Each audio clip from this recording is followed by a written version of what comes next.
in the beginning of today's episode, we got to talk about a market that's hitting the streets like crazy, this NFT digital asset market. I'm going to be quite frank with you. I don't really know that much about NFTs, but I know that this is something that we got to talk about.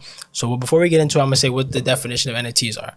Non-fungible tokens, or NFTs, are a cryptocurrency token that is indivisible and unique. NFTs offer a myriad of opportunities or options for creating and trading digital assets such as artwork and blockchain integrated collectible games. So basically, let me just give an overview.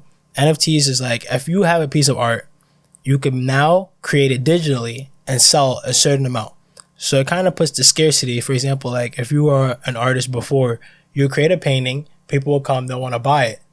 But now digitally, you could say, I'm going to create this piece, but I'm only going to release 10 of them. So now people come and they bid. You could do an auction, or you could just sell it for one set price. But then it gets to a point that people are now so hyped, like, oh, he only sold 10, I want one. So then you buy it for $10, and somebody's like, no, I want it now. Can you sell it to me for 100? And then somebody else comes like, no, I want that piece. Can you sell it to me for 1,000? And the market is exploding. So my question to you is, do you see value in this digital art space?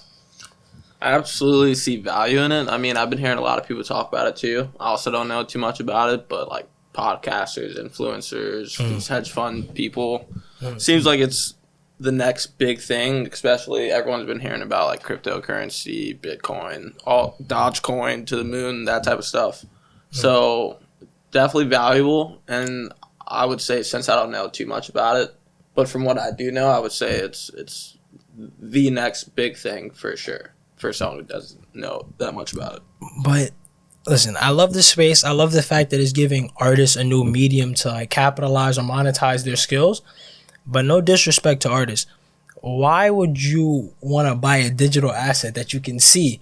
Like, is ownership that important in our society that you actually have to own this digital piece that anybody can see? You can literally see the art before you buy it. Everyone could literally see it. So my thing that I don't really understand about this space, and maybe we could kind of go talk about some of our ideas of why it could be.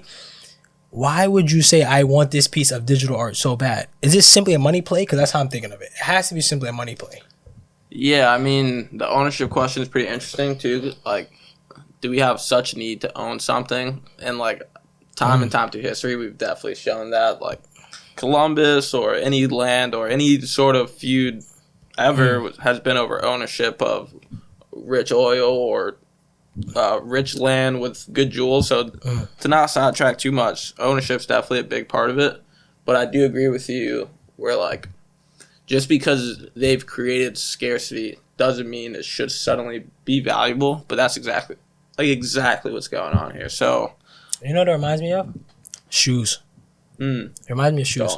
You know how people, they buy Jordans, it's like collector Jordans, like they'll buy it today retail, then somebody like, I want those Jordans, and they'll buy it. But the only difference is you could wear Jordans. You cannot wear this, like, okay, better question. Where would you showcase this? Like, you can't even hang it up because it's digital. Exactly. Where's the flex? Because people buy stuff to flex it. Like, if you go and buy a nice car, you're going to drive it, you're going to flex it, right? If you buy a nice piece of art or a painting, you're going to hang it up on your wall. You're going to flex it. Where are you flexing a digital piece of art? We might have taken it to the point where it's not flex. Like, some people will buy art because it's so rare, it's beautiful. Like, it'll be like 100 Shades of Blue. And then there are those who are more like financially minded who purely do it for value. So they'd be like, I'm going to buy this because it's going to go up. We've like removed, it seems like, the appreciation of it solely for the appreciation of it. So like, it's not human appreciation anymore. Now it's just like, did this appreciate and value? We've gotten rid of everything else. We've just overdone it completely to make it just like, this has gone up in value, I want it now. That's kind of what it seems like. Because I don't see the appeal in buying something.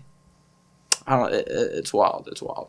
But the thing is, like, there's people that, like, on the forums, they'll, like, be in such awe. They'll see a piece of digital art, they'll be like, oh my gosh, I need that. Or they'll be like, you got that? And they're, like, so hyped, like, about it. I'm like, bro, I literally see it. Like, I guess I would understand the hype if I personally couldn't see it. Only the people who owned it could see the actual art. But if I could see it, I can appreciate it, and I don't need to buy it.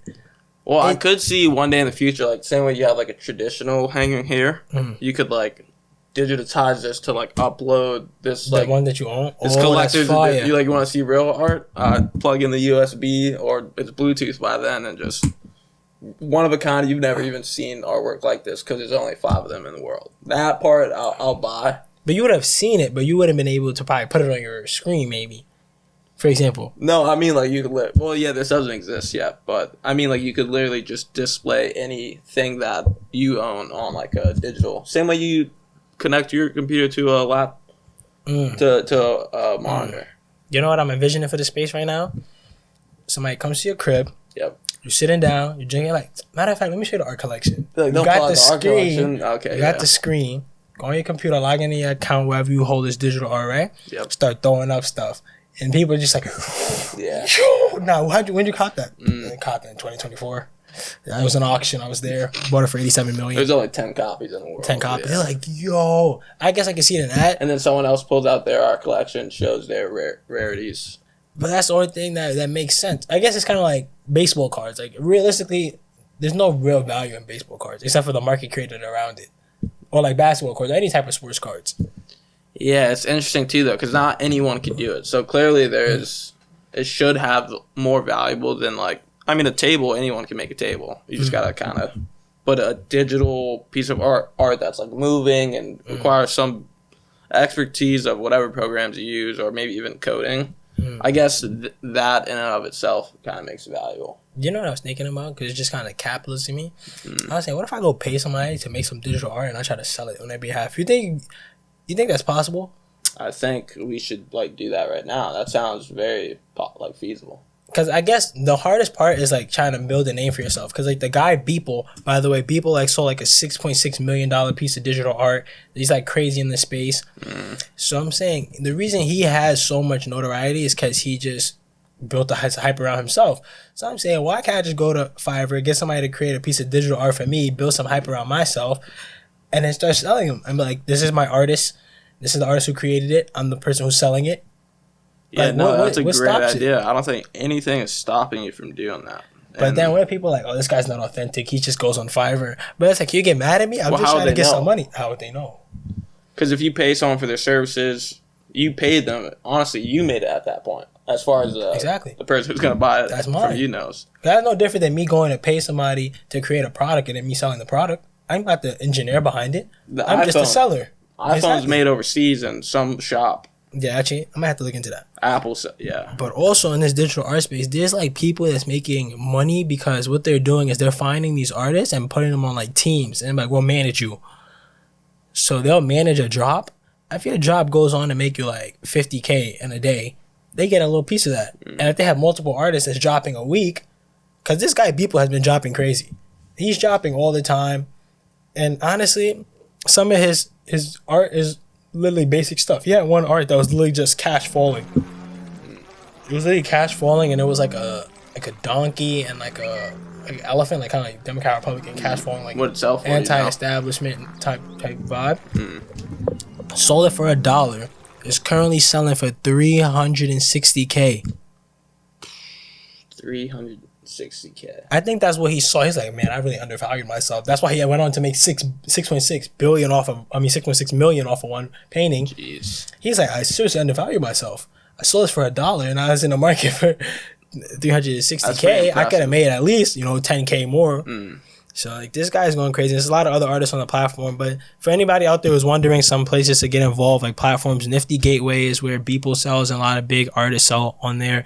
NBA Top Shop or Top Shot is where they sell like the sports card versions where people do things like that. That one makes a little more sense to me if you want to get like a pretty rare clip of like LeBron James doing a 360 dunk over someone and you want to own it. There's only 5 videos like that in the world for you to own. That's crazy. That makes slightly more sense because it's like a historic moment. At least it might be in your eyes. Yeah. But that makes more sense to me than like a piece of art. But then again, that's also how art has always been. Like people just see value in it where others can't. I feel like we can't fully appreciate or understand where the space could go because we understood life before everything was digital. Like even though we were still young, we still were able to see it before. But if you're growing up in an age that's all digital, you're probably going to be super hyped to know that you own the only time LeBron James dunked over some guy.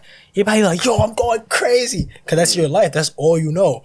As of right now, we're like, I knew the to, time before this. Like, I don't really care for it as much. And that's why people say like the young generation right now, they're gonna go crazy when it comes to making money because there's gonna be so many different avenues, and people are gonna get really wealthy off of the different opportunities. Like out with the old and with the new, 100% agree. And I think that even in terms of like different industries, like to see since art and entertainment and art kind of mix like with music and like celebrities and stuff like that, I think that you're gonna start to see a lot of like music companies and like big music execs start to say we got to start making more money aside from, because right now people can't do shows, but if you're an artist and you record like a one-time performance and you sell 100 copies of like you singing or whatever it is, and you're like, we're gonna price it at 10,000, I'm pretty sure you could get 10 people to buy it for 10,000 just because of the way the market is and everybody wants to be the first in and everybody wants to buy everything that's coming out right now. People could easily cash out millions and millions of dollars, especially if you have like Little Baby or somebody who's like really Drake. If Drake does it, it's game over. It's game over if Drake does it. That's what also makes this so much more of a more upcoming thing, because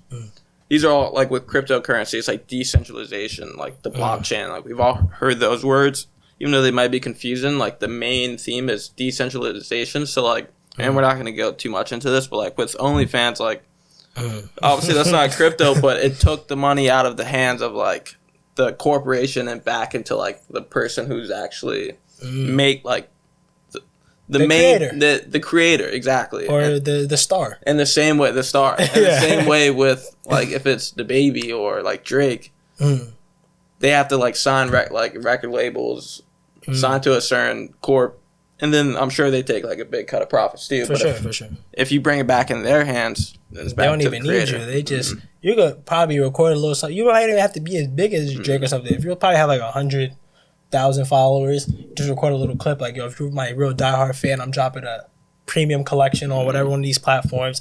It's me singing. You're gonna see a signed picture of me on the screen that I signed digitally. If you really care, this is for my real fans. Drop 50, sell it for like 1,000. Bro, we make 50,000 simple. You just got a few fans that's willing to pay 1,000 for a collector's item of one of their favorite artists. It makes sense, and I could see where the space can go in different ways that it can be profitable. I don't understand why ownership is that crazy, because me personally, maybe I'm just frugal by nature, so I just wouldn't spend money on something that I couldn't fully enjoy to a degree, but I definitely see how it can get crazy. And there's funds. There's people raising, like, how we have hedge funds like that. There's people that have funds now. Purely for crypto and art. Like, there was a fund I saw that purchased like a whole bunch of art. They just go, they raise, like, listen, this is the next big market.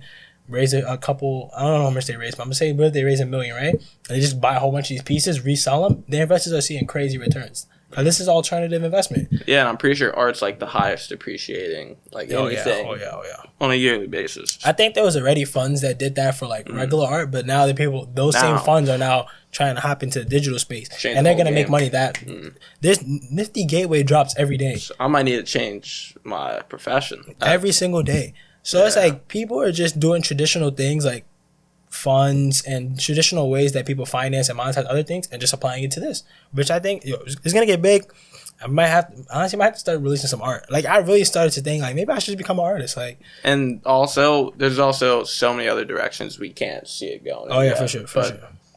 And bro, probably even Netflix started doing like some nonsense, like where you own the episode. I remember this one always goes through my head. It's like when you watch an episode, you could tap the screen and you'll see like, oh, that shirt is from Bob. That idea is crazy. And I think if somebody creates it, it's gonna make a lot of money, because if you integrate that in all shows, that's another revenue stream for a TV, like for a TV show or something like that. Because if you're a TV show, you're like, all right, now I can monetize every single thing in this clip, and so the shirt, you're gonna get marketing, the pants, the bear, microphone, computer, cloth thing, everything is now money. Everything you've seen here is one of our partners as well. Exactly. So it's like, and like they're getting paid. It's so much money. Yeah. I think that we're now scratching the surface of a lot of money that's gonna be made. This is good to have on video too for reference, because I can absolutely see this being a thing. 5-10 years it's gonna go crazy, and it's to the point that it's like you gotta get on board, or you're gonna get lost in the sauce. If you're not watching podcasts all the time, like that's all we do all day is watch podcasts. We film this podcast just basically putting together all the podcasts and other information that we get from other places.